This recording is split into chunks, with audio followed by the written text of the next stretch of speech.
quoi c'est la pêche une grande partie en bon ndambo ni tikali yo landela kaka soki makambo so esili hein donc pesa mbongo o etikali yaya mutu na lobi ote po no so bitungisa pona mbongo alors makambo ebele nga kasi koto aza mutu moko malamu ka bandi ko bise merci papa nasuka oyo moko ndongo zabo okipe ko remplacer mbongo loko lobi ke mbongo esili bon peka compte 30 ans ka rabaninga compte 30 mais compte 30 ans ça rendait bien pour la biso mais pour la mino passer ma balle à terre biso za biso boy so to sololi siko yo makambo te ya ok nango te ya zaneka 40 aye na PC 30 ka facilité ya milo ko louer mutu ba ki ozilo makala obimina chauffeur pour makala ya ofele okosala boyo po no sala ba chauffeur akande bazaka be ba chauffeur mikolo batwana o mona mantaka sali la pia ba kambo bango te lo bane alembisi na ya mikolo na vandi na ngai comme mekate ba moi ça libère comme mekate et puis mobile no province ba mobile na yo mama kamona so sale bine ekoya et bon la triste pour te kata TV ba kicho teki so la bimi ngako to na pesa ta télévision ango alingi so na côté ka ezoke na moins cher ya hein ezoke na moins cher makazi na ki o solde loko ndenge mwana te po mbongo pe ko kate menda kweza muneno bimi ata ochata ba locataire mbongo garantie ono ke pesa te ya ba froza ko fungwa magale autant ba osenga sumusuna ko zwa wapi des problèmes ango wana au mona pas le mino ke mbongo asuka ko bima e comme mbongo asuka comme sumususu ozomona ese ba vero na bilokos ya biloko ya il fallait te payer combien tout il faut payer combien il faut la payer 1500 1500 un problème te na ko la 200 bon ce qu'on a ata $5 t'es vu aussi va payer ata 400 ata va payer 300 ya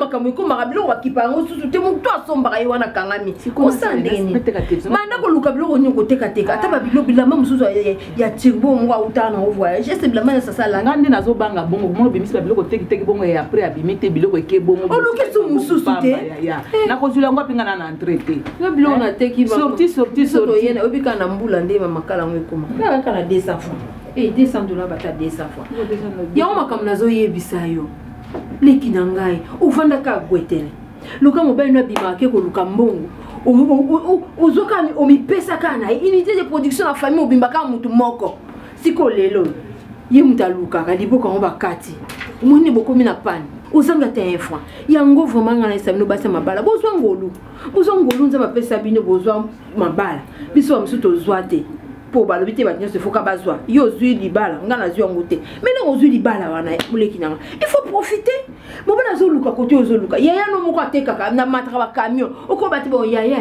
ndemo mata ba camion eza ba risque tala mbongo yango mata ta avion o ya to fungula ta boutique biloko boli ba commerce à prestige o vanda ta liboso ngana na liboso boutique na teti mo ba biloko na mo masanga mo malewa na ngai yo zo teka ta bilamba nazo contrôler les choses en attente bolingi côté kati bolingi ko sala loko te musala o sala ya yepe fondo yebise yango bongo ya yebeso ka bimi bongo ka bimi te bongo yeti bondenga azana mwansa kitoko lokola ngazala azala kate ya lingaka ata weza pamana ke naona kolanda ka bango te soki ya boyo te ka tinga tanga moko ya no ngana zana ngabi ngana zana mbwa kata singa na nganga mtelantela ma washima tole bakanga bakaka balemba nga kana problème te to luka me on appelle ça toli nzoto naweza kwa mbali na non ça moté ko mekate et puis pourquoi na on a mettre moté ko to na moni na lobila ko mekate to luka ka mbo 1500 ans mobilité ngada na 200 ko sele fo luka 1300 na to stack bo bande ko na e bon makuba ye ko to ndenga zawana aya mikolo nyoso akolo batirwa bimisa mbongo oya yiba na compagnie wana makuba oh mama kuba ba yaka lelo soki kaka tibongi ndako mon frère tu es la seule personne pour la salle vraiment sous confiance ma casse de famille le même comportement Marina et Zongi Jesus Zongi on a comprendre c'est dit à quoi et puis Marina sur la suite attitude bof tu peux beau parler comme tu veux elle s'en fout hein elle s'en fout complètement. Bien, est-ce que Eza na eloko o vous allez te reprocher te jusque au moni basi baza na mitema menene ngana ko yebisa yo mwasi ya kolukata abo mayo akokanisa te pendant qu'il est en train d'accumuler beaucoup de choses dans mon thème et tant que ça étondi et envahir à manifester dans le comportement bilinga. C'est à travers des dialogues. Voilà, il y a un ça ne va pas chez ma femme, ou moi ça ne va pas chez ma femme. Marina, donc, tu échangeras la société. Elle a complètement changé. Elle ne me parle pas. Elle ne me parle pas. Qu'est-ce qui ne va pas? Oui, Marina. D'autres ça fait combien de temps depuis que... Elle répond parce qu'on est qu'on a pour nos parents, l'homme tu dois être le coma qui ou l'autre femme de solo là. C'est quoi raison ça a été? Il n'y a aucune raison au Marina. Donc Marina ne parle pas. Question de curiosité. On a basé les bandes de tête. Naza Montou, Naouko Saoté, moi c'est des bandes de tête. Donc moi c'est dans le cas Marina. Moi c'est dans Marina. Et ils attendent un indice, moi il y a suspect.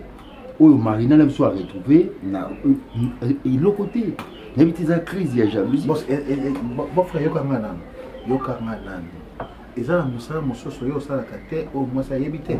Je suis un simple douanier déclarant. Kaka douanier. Je n'ai qu'un seul travail. Naza déclarant, naza douanier et voilà bien que bisu bureau administratif ils ont un peu mobile, tu vois, ils dans l'aéroport, c'est par rapport à Babylone, il y a qu'à, tu vois, ils des gérards, des gérards et tout ça. Mais il y a que, n'a pas qu'il y a un moussa, à part, douane. Eh bien, on a un sur l'année qui n'a pas eu. Vous faites seulement sur l'année, il faut gagner la marina. Il faut gagner la marina. C'est la vie que Marina va parce que à femme mariée ceux qui dialoguent ils ont pour comprendre que voilà il y a un peu il y a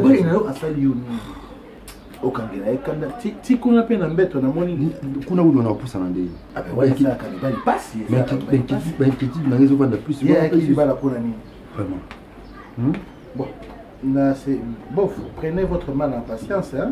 Moi je vais essayer d'en parler avec ma soeur puisque moi y wana de konanga et pourquoi a changé comportement beaucoup au salier nini ce qui peut pour kindumba na yo mais bali ya kindumba bazalaka te bali ndumba bazalaka te moi si ndumba la prostitution est une exclusivité féminine yo funa mbali kindumba aya achona ndakwana il prend ça la moitié pour kindumba pour bali bakina au salier en répété la salle pe kindumba ngote lenga za kopimelo wana okene koluka ote satisfaire libanda oluka bandu ozo maladi sika tokosuka wapi tisiko kuna suida uli otala libanda na kotala te kosaidia na te koza mote oza mobali ozali fidèle nzambe za okumu petela biso oyo na kamina mwana kuna mwana donc yo oza mobali très bien yo moti partout à vous ça soldat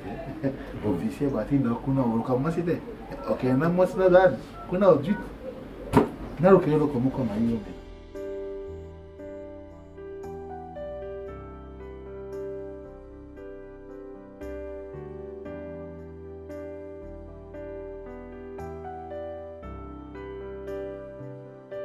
papa nde na banda koloba na nga moko vraiment boluka solution pour likambo papa mama banda tikala liaka te abimaka te ata même pas sokola boye komi problème botiki biso ka biso moko bozo ko tata likambo ngo te mama lelaka kaka toyeba tete situation papa on sait comme na niveau nini papa kotika boye te pardon papa na ngai Kamango papa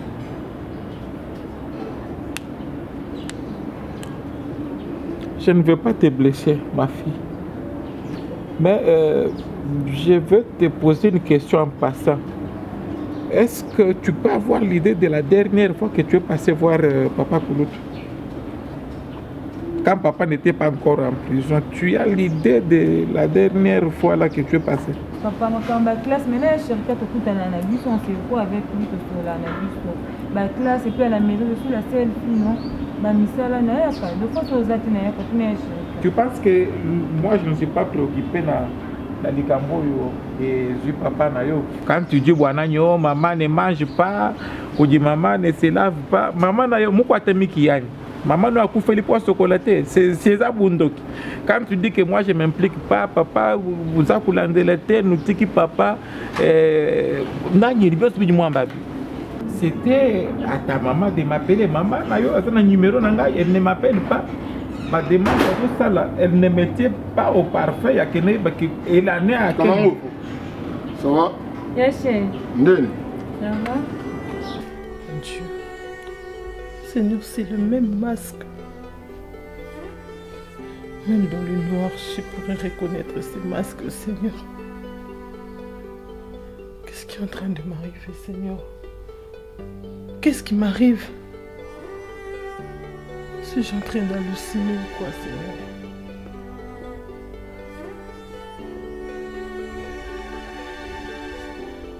Son a l'accent encore preuve, masque et limon. Après réapparaître, Seigneur Dieu. Qu'est-ce qui m'arrive? Qu'est-ce qui m'arrive, Seigneur? Qu'est-ce qui m'arrive, Sabelanga? On nie, Seigneur Dieu. Eza ona okanisa mutu na ngai te. Eza ona okanisa mutu na ngai te, Nzambe. Eza ona okanisa te, Seigneur Dieu. Qu'est-ce qui m'arrive? Qu'est-ce qui m'arrive? C'est ça. Le même masque. Le masque. Le même masque. Seigneur. Seigneur. Papa, qu'est-ce qui m'arrive? Papa, maman. Papa, maman, qu'est-ce qui m'arrive? Qu'est-ce qui m'arrive, Seigneur? Qu'est-ce qui m'arrive? Qu'est-ce qui m'arrive? Eza ya nani? Comment est-ce qu'il y a terre na ndako oyo? Eza ya Gesho? Non, ça peut être pour un de ses amis. Je ne pense pas que ça ya Gesho. Parce que Gesho ne peut pas avoir ce genre de truc. Gesho, c'est un déclarant. Il travaille avec les douaniers. Yeblo Abamasco, c'est pas son truc. Il n'aime pas ça. D'ailleurs, Yeblo Abablag a mauvais goût. Il n'aime pas trop. C'est pas pour mon chéri. C'est pas pour Gesho. Mais à qui est parti ce masque, mon Dieu? Au début de l'imbo, papa. Papa, tu es venu à la femme, quoi, bien à côté de la maison, à la catina, à bien à tout. On en était. Ndeni Nando. Tout va bien? Ça va? Là, rentre comme ça. Rentre comme ça. Kolanda ete mutu moko aza malonga te makambo azolo baisa na tina te nzoba moko boy balanda ete yo lobinga na okion.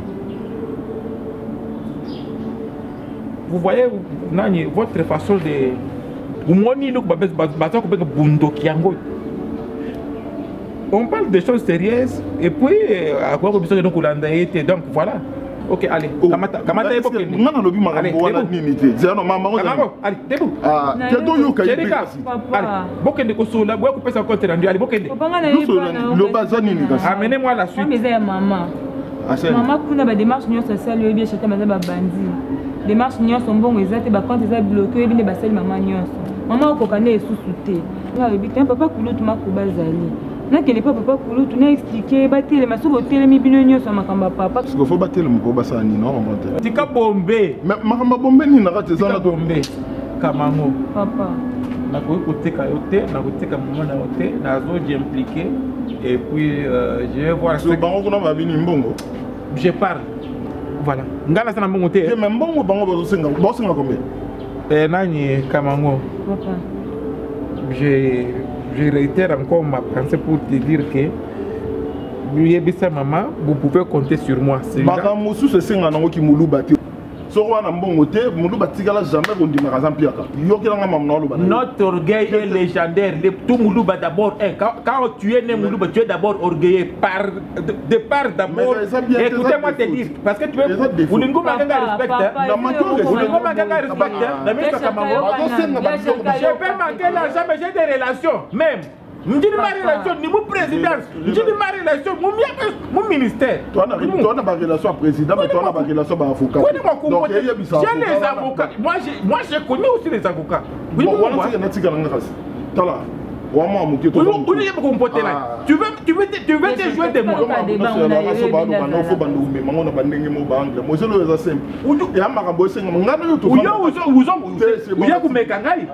Papa.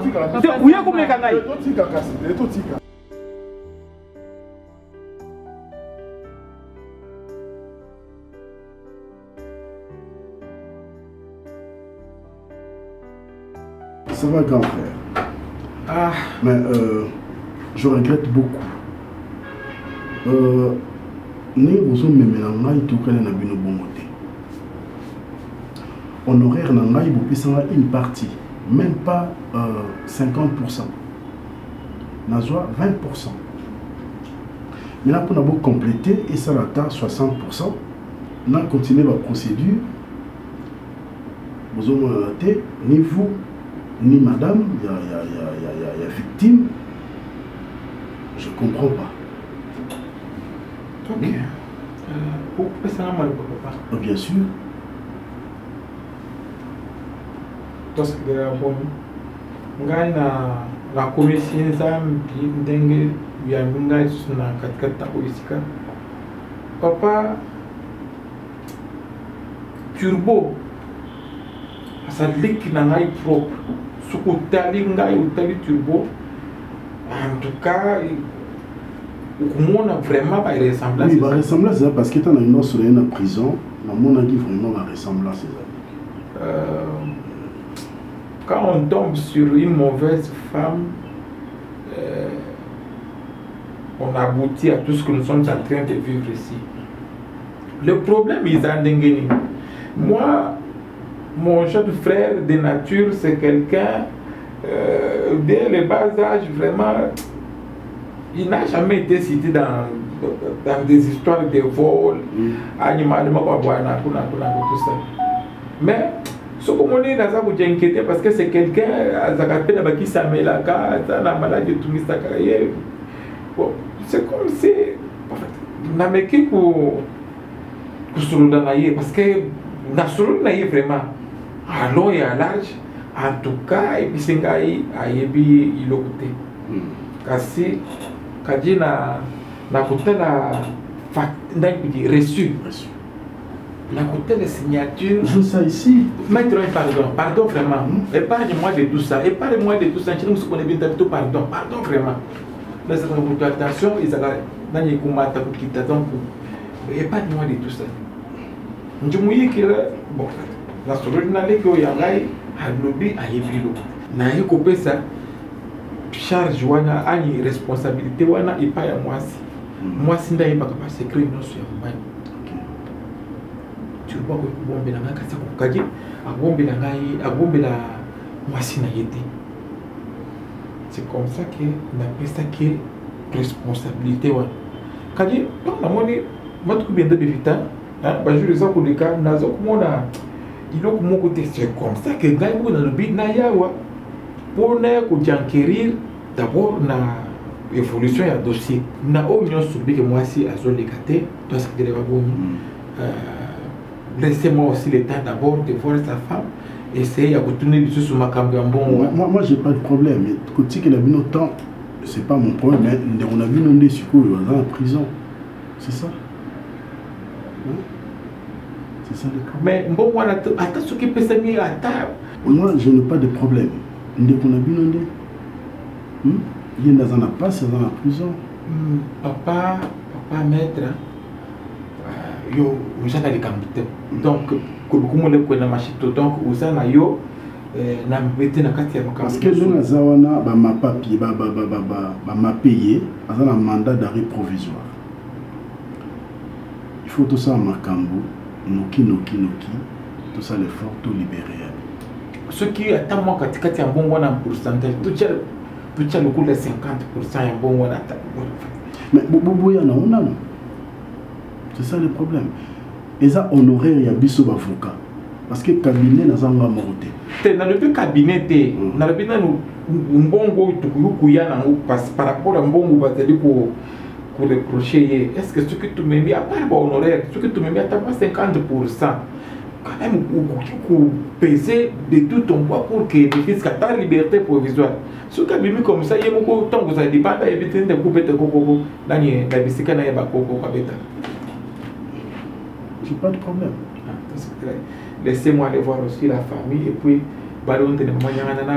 une question peut-être par curiosité. Merci papa.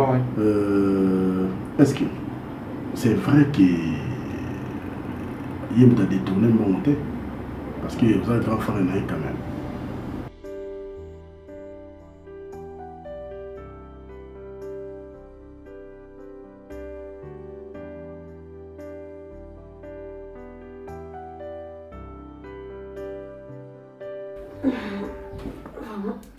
personnellement c'est comme si on a dit qu'on il a un comportement dans aux non. Même dans le cabinet, franchement, tout va comme Marina. Tout le monde s'est là, Marina est en Bali, c'est un moment écouté, Marina a changé, a commis film bien, mais c'est comme si aux zongi na oli susu na makamno ba comportement na oya kanozala na ngo ko katela batu bangala oze sune sengote mais ma chérie qu'est-ce qui se passe hein on va bien que non des abonnés quoi vous bala na gesho vraiment au retrouver mon bali na yo oui yé papa na yo azanyo sopo na yo mais c'est comme si on dit que zonga sune ba comportement na oya kanozala ki na ngo obi bien que dans tout ça na dossier belé en traité hein je ne sais pas na état o yo zala na ngo. Je ne sais pas, pour traiter ma dossier tout ça en monde. D'abord, on a un cabinet qui est comme ça. On s'est familiarisé avec ses camarades. Non, mais Sosa, on s'est mal à l'aise. Non, mal à l'aise. Non, mais comportement, j'ai toujours été comme ça. Non. J'ai toujours été ainsi, ma chère. Natie moutou mal à l'aise. Nasenga mouta le bisanga te mouta pesa na motiti. Je viens, je fais mon travail, je rentre. Non, mais on autres travailler dans la mais c'est ça, mais c'est ça. Quand il s'agit de travail, je travaille, ma chère amie.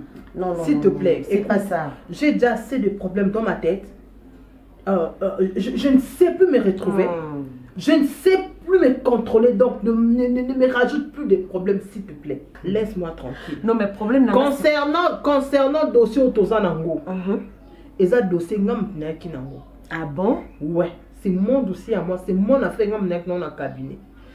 Et déjà, dans le client, au moment opportun, je vous tiendrai informé. Mais pour l'instant, laissez-moi tranquille. Non, mais bon, ok, puisqu'on a besoin de la suite.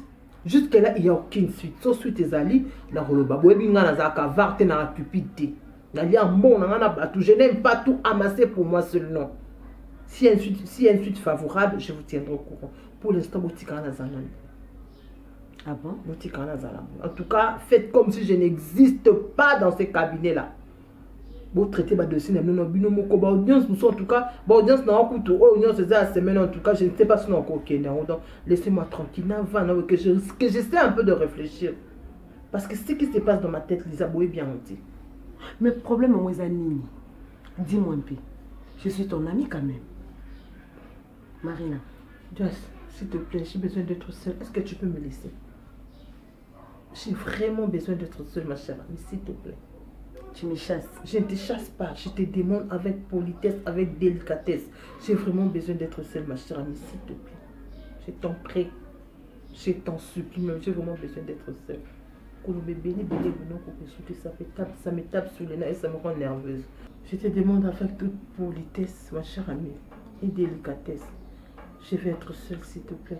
Ma chérie, parce que ce qui se passe dans ma tête, au moins. Je ne peux pas te laisser comme ça, ma chérie. Hein? Naïta Ozanango. Marina, attends. À part cabinet, tu es une femme mariée. Comportement Ozalara nango kala yango to ko zonga nango parce que si Ozana ba comportement boy. Ozo soin nda ko ndeni. Hein? Et puis Ozana mobali. Marina, dis-moi un peu, est-ce que Gesho a comme une bandila msusu? Et puis tu trouver solution. Hein, mon ami? Ce qui est sûr, c'est Gesho-là. Il m'énerve déjà. Ah bon? Quand je le vois, j'ai envie de l'étrangler. Ne me dis pas ça. Chaque jour qui passe, je le hais. Je le déteste. Donc pour moi, s'il peut même signer la lettre de divorce aujourd'hui, entre le divorce, c'est vrai. Hein? Et s'il tarde à le faire, Marina, je te jure, je ne veux plus de ces mariages. Ah, on comprend donc Gesho a un problème. Je ne veux plus de ces mariages. Donc ne sois pas surprise quand tu apprendras que non, dans un tribunal de paix, pour officialiser notre divorce. Ne sois pas étonné. Parce que c'est ce qui est en train de tramer dans ma tête. Je veux être seule. Je veux être seule. Il suffit que je le vois, j'ai la nausée. Ah bon? Il dégage une odeur nauséabonde. Donc, non, on est qu'un dengue. Je ne supporte même plus. Non, mais Marina, je suis ton amie. Si tu as un problème, il y a un nazo bandela. Je ne vais plus. Ou divorcer. Marina Libalo, c'est Pelé qui n'a pas. Je ne veux plus. J'étais avec l'avocat qui me dit, Wani, la femme de ton oncle, mais tout ce temps, il ne passe même pas voir l'avocat. Tu te rends compte? Donc, moi, je pense que Étoile est en train d'avancer avec le dossier. L'avocat qui me dit, en tout cas, je vais aller sous-souter la dernière fois, Étoile. Alors, tu t'apprêtes, on va aller là-bas. Elle doit quitter cette maison-là. Comme il y a bandit, Vinaye à Moboulou, à Kanisi Nani, Turbo, à Kokoufle na Makala, comme ça, à Kedikosala, Vinaye à Bouzoubawana, en dehors de cette maison-là.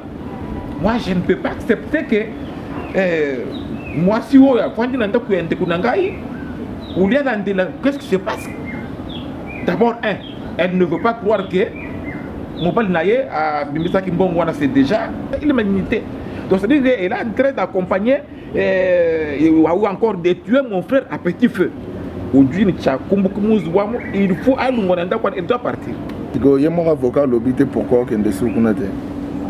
L'avocat coupe ses raisons parce que c'est à elle de partir. Mais l'obé déjà qu'il y a un bon ceci là qui la présence physique compte. Quand tu parles là-bas, on peut te dire non, voilà. Peut-être à tel niveau, il faut peut-être contacter tel, à tel niveau, il faut contacter tel.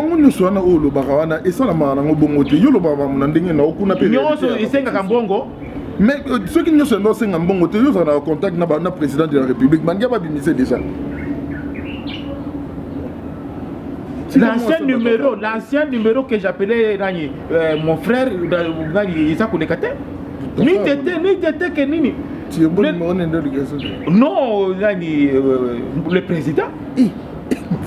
C'est un frère à moi. Moi, je l'appelle comme ça, tu l'homme. Et je parle avec lui. Moi, je parle avec lui. On parle comme ça, tu l'homme, comme ça. La minute où ils sont sur Marambo. Au moins, Babyloro, ça là, il y a un Mbongo Balingango du Souté. Est-ce que Marambo a un Loba en est en train de dire? Il y a un minute où c'est un Mbongo. Et c'est un Bagal. Tu dis des choses, c'est comme si vous avez se moqué. Moi, je suis une famille présidentielle. Je vais être là. Tu vas m'accompagner là-bas. Elle va partir. Elle va partir.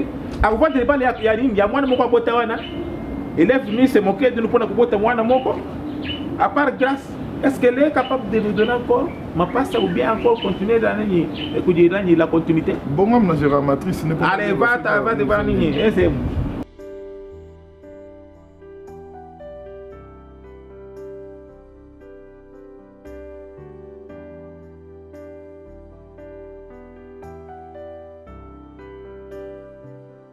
Mais Marina, qu'est-ce qui se passe? Mon frère, rien du tout. Tu penses que moi j'ai quitté chez moi pour venir m'amuser avec toi ici? Non, bien. Hein? Je veux savoir le pourquoi de ton appel. C'est quoi ça? Vous les femmes, même si vous avez étudié, des moments où on vous appelle toujours à l'alphabet ou quoi? L'alphabet, toi. Je suis hors de moi-même. Non, il est sauté. Je ne sais pas qu'est-ce qui se passe dans ma tête. Donc, je sens un vide à l'intérieur de moi, mon frère. Donc, tu n'as pas senti présence de mes parents. Non, il est battu. Les jours où tu es venu, tu es embêté dans le comme ça, je revois ces moments, on revoit ma camarade sur les cadeaux. Ça me met hors de moi. Je ne supporte plus des choses. Donc, non, mon âme. Des fois, j'ai envie de me suicider. Donc. Vas-y. Essaie de te suicider. C'est quoi ça? Je ne veux plus de ces mariages. Comment tu veux plus de ces mariages? Comment ça? Il y a plusieurs souvenirs. Oh. Qu'est-ce que ton mari a à voir avec des souvenirs du même de mon père? Je me sens sale. Quand je suis avec dis-moi, qu'est-ce qu'il a à voir? Oh, on sait qu'ils aiment qui t'ont n'engagé. On sait pour lui t'ont n'engagé. Même pas qui n'ont pas côté. Il y a plusieurs choses qui défient dans ma tête. Écoute-moi, écoute-moi, c'est un ordre que je donne. Bon, c'est un bon nom. Sinon, je n'entre plus dans vos histoires. T'es fait Robert là sur grand frère na hôtel. Ça veut dire quoi? S'il te plaît, mon frère. Gagne la pays ça qui moto, n'est que bon moment, comme nos amis. Comme nos amis.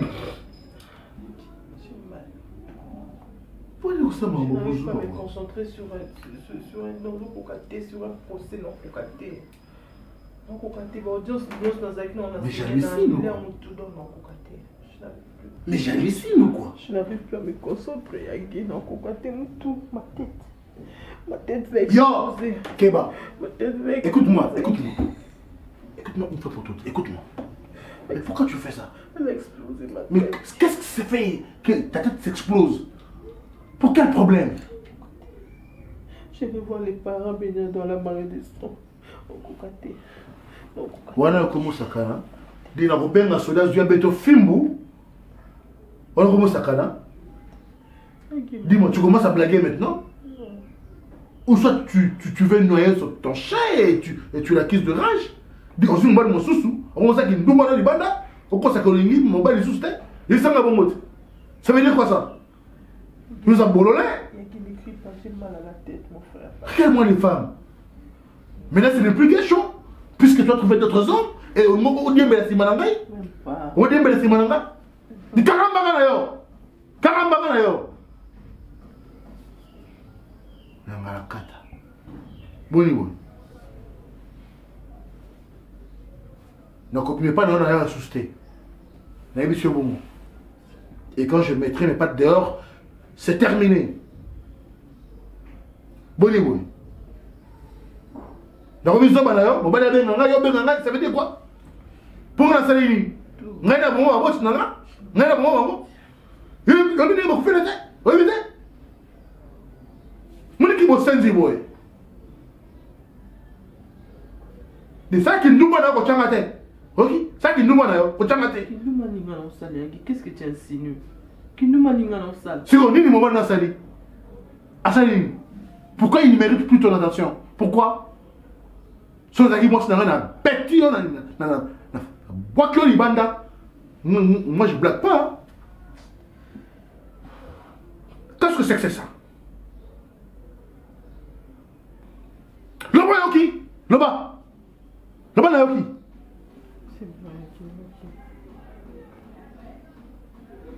Tu changes ton comportement. Bongo?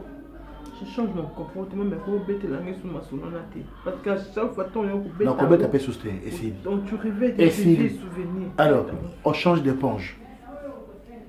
Et puis s'il te plaît, ne me parle plus jamais comme ça. N'est-ce moi, qui t'es plus dans la soldat, je suis une femme mariée. Boloré.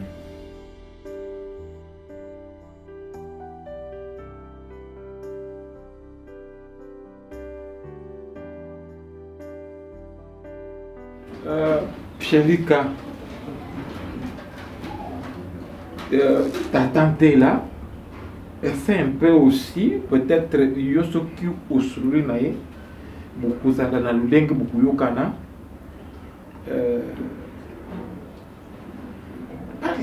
Il ça, sur la tante Nayo. Beaucoup de gens bon.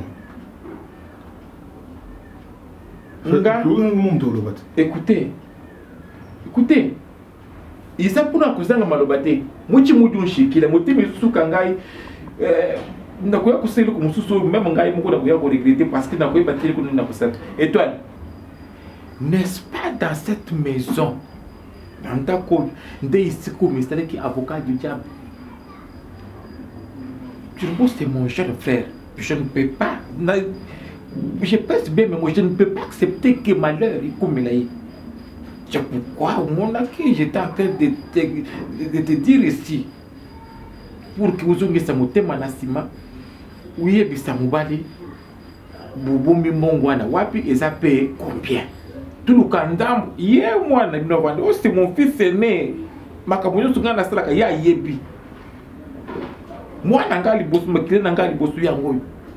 Na bombe na kei lokote. Kadi, namonaki lokula nyonso napesaki lokula proposition tu n'as pas accepté. Avocat yebisi ngai étoile ça ce n'est pas ton problème, tu n'appelles pas. Non seulement tu n'appelles pas mais tu ne passes pas pour nakolandela likambo ya turbo. Tu penses que vraiment ngai ndenge ça boy. J'ai l'air d'une personne où il y a côté que des capons ngozo memelango boy. Yebisa ka vérité.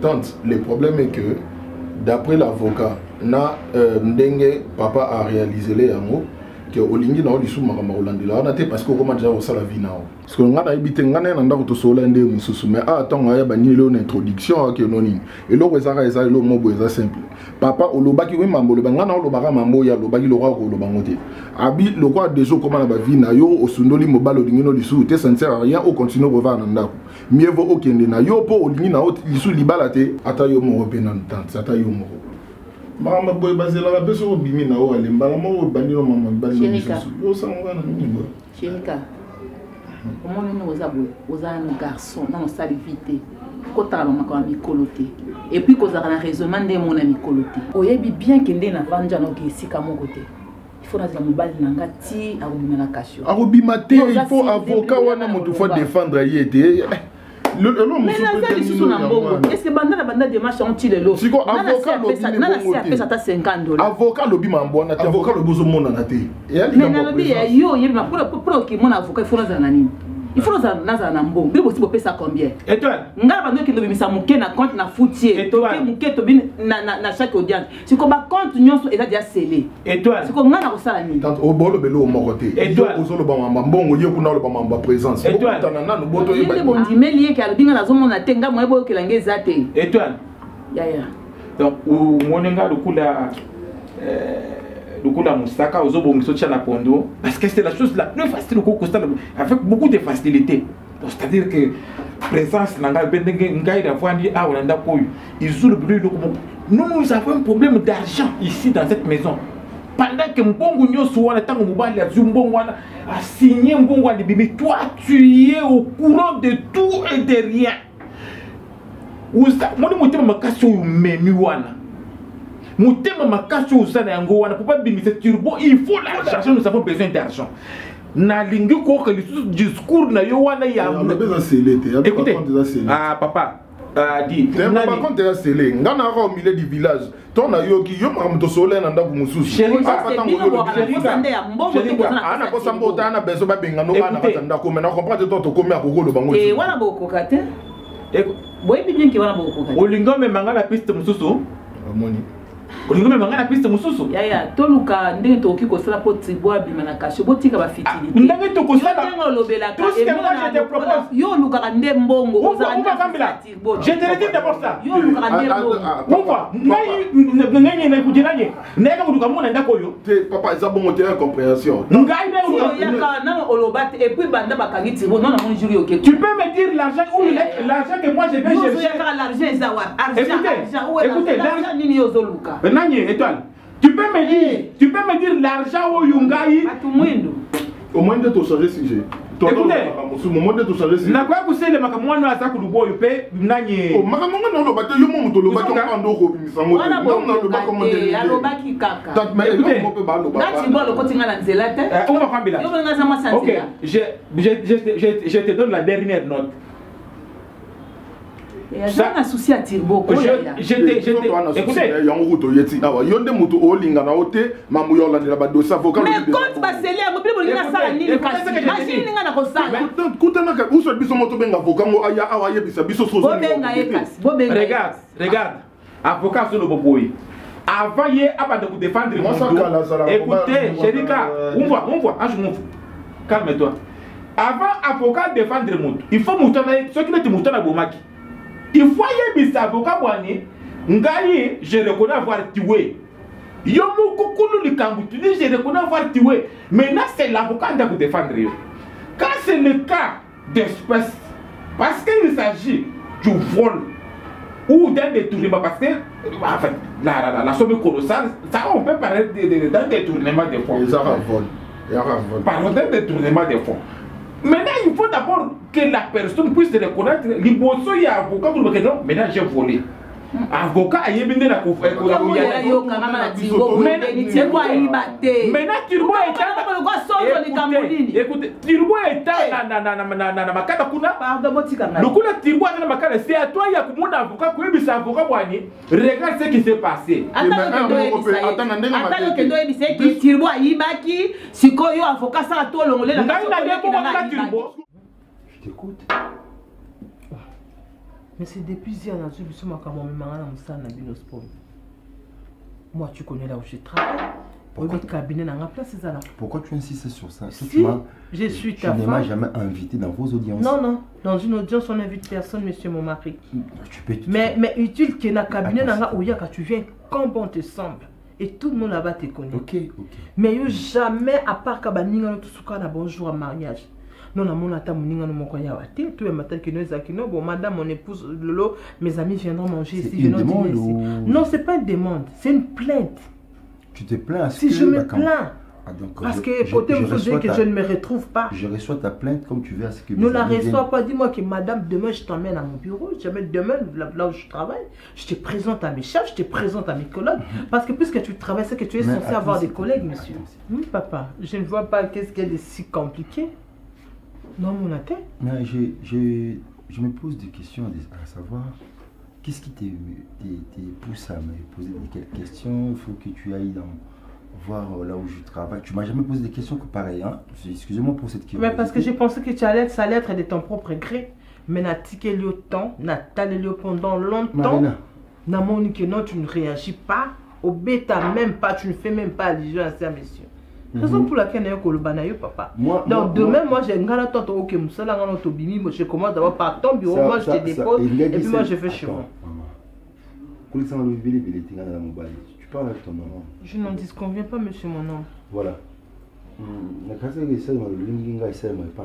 fois, je peux t'appeler, tu es au boulot, je passe, voilà, ça peut aussi se faire comme ça. Que tu m'appelles, je suis au boulot, que tu passes. Et tu passes, voilà.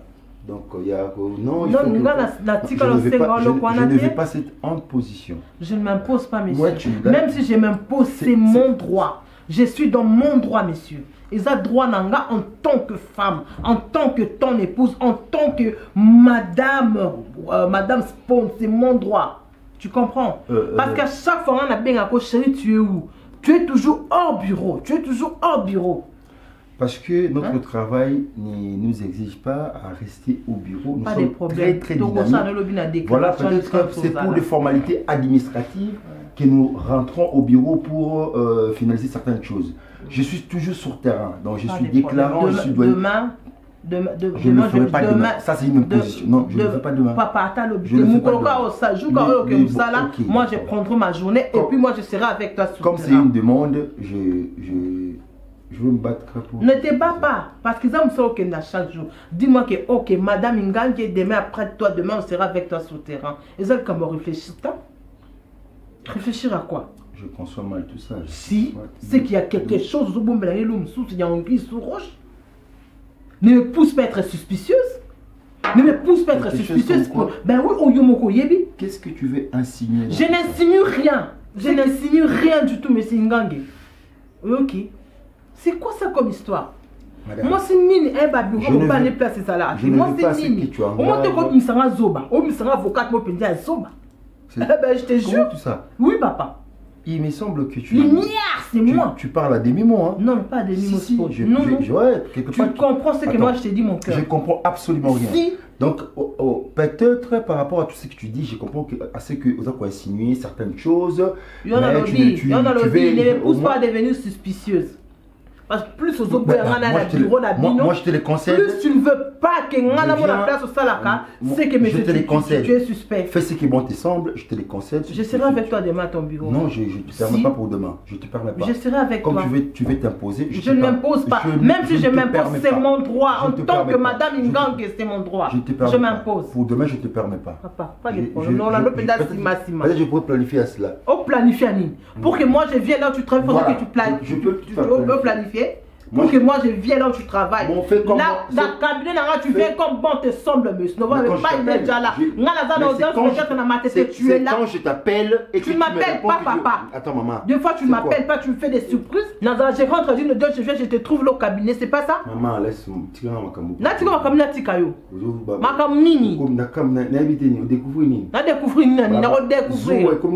Pas de problème.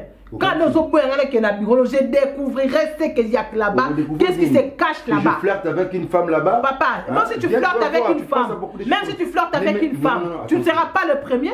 Tu ne seras pas le premier. Tu me pousses à flirter avec une mon fou, vas-y, qu'est-ce que tu attends? Et si tu as l'habitude de le faire, mais par ton comportement, ça me pousse à être suspicieuse, à devenir suspicieuse. Moi je me souviens, oisé quoi, alors moi si souvent comme au sel, la mobile les joueurs comme au habit à mon été, c'est que yé moko peut-être à comme c'est la prochaine tout à comme ça ma comme yo zo reprocher notre relation est basée sur la confiance. Ça date dès longtemps. Non, et je suis basé sur la confiance. Comment continueras-je à te faire confiance d'autant plus que tu me caches certaines choses? Dis-moi. Ok, c'est bon. Bureau Naïo, pourquoi je ne vais pas là-bas? Pourquoi je ne connais pas où tu travailles? Bon, ok, c'est bon. Passe à ta adresse là. DGDA, c'est ça. Attends, s'il te plaît. Mais quoi? Nous les douaniers. Tu vas me chercher un bureau fixe? Ça ne se passe pas comme ça. Voilà. Nous sommes des douaniers parce que dans les bureaux, nous allons là-bas pour des formalités administratives. On se limite par là. Non, parce que nous avons des bureaux mobiles. Ça peut se faire à l'aéroport, ça peut se faire des gérables, ça peut se faire des déjeuners. Ne me pousse pas à bout, ma chérie. Non. Là, tu cherchais à crier sur moi. Non. Je ne veux pas de cela, non, laisse-moi. Tu fais beau crier. Laisse-moi. Nganaïlo, je te tiens à l'œil. Je te tiens à l'œil.